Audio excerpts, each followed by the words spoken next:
our political analyst and professor at Curtin University, Joe Siracusa. Good morning, Joe. So good morning, it's Pete. still there. It's still hot in Taiwan since we last spoke. Many people have suggested, though, the attacks or the show of force by China isn't as grand as they might have expected, but it's still quite a message that China is sending. How much do you think is President Xi here playing for a domestic audience? Well, probably 50 to 60%. But by the same token, the PLA or the military are doing exactly what they've been trained to do, is to put as much pressure on Taiwan and Taiwan's neighbors. I mean, that's a demonstration not only for Taiwan, Pete, but for the people, the nations around Taiwan that might like to help them one day. So it's just really telling them to back off. Like us, that's right. As a result of Pelosi's trip, and of course, Pelosi is an endorsement why 82-year-old people have to resit their license. She didn't have a right to go there, like a chicken crossing the road, and the president didn't have the guts to lean on her. He should have, as a matter of fact. But look, every time a nation does something, that's one less thing they can do the next time. So what the Chinese are doing, they're up in the ante. They have a lot of military power in their neck of the woods, and they're not afraid to demonstrate it. And what's interesting is I saw a poll the other day, and 90% of the people in Taiwan want the status quo. They're not in a mood to fight anybody. So here the United States is taking the lead, and Australia right behind the United States, telling the Chinese where to get on and off the bus.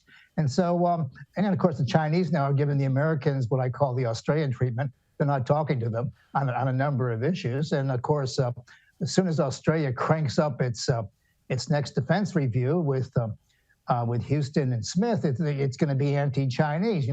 We've gone from protecting or defending Taiwan in terms of human rights to the Chinese are coming. So I think everybody just ought to tamp this down a little bit and have a rethink. And of course, while all this is going on, the United States has killed the number 2 guy in Al Qaeda with a drone in Kabul after on the morrow of the trip that Pelosi was taking. So we proved once again that we don't have to send 20,000 people to do what a drone can do.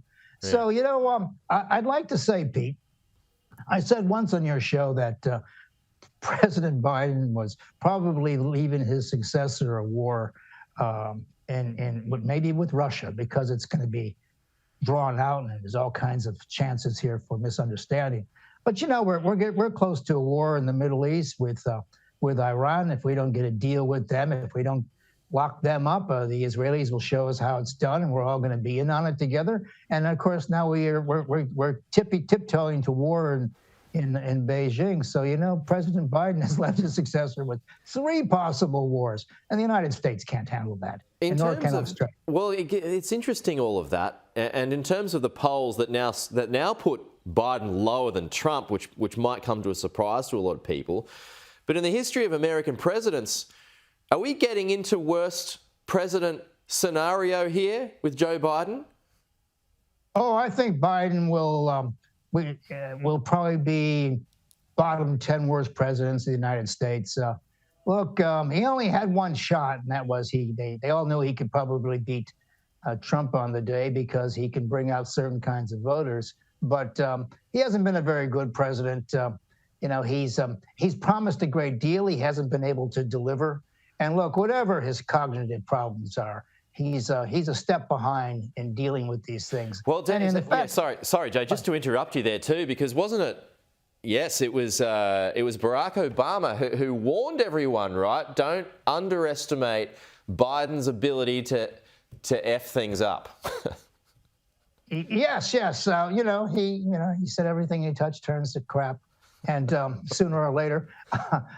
And look, Biden comes from this little state of Delaware. He was a protege of the Kennedy family. I mean, Ted Kennedy was his mentor. He doesn't have all that great experience that people thought he had. He's been running around the world now for 2 years telling everybody America's back, but nobody believes a word he says. Putin has called his bluff, and I think the Iranians are calling his bluff, and we know that President Xi Jinping has called his bluff. Well, China, that's right. You know, like everybody's calling his bluff, and the United And States that all is no started from longer. Afghanistan.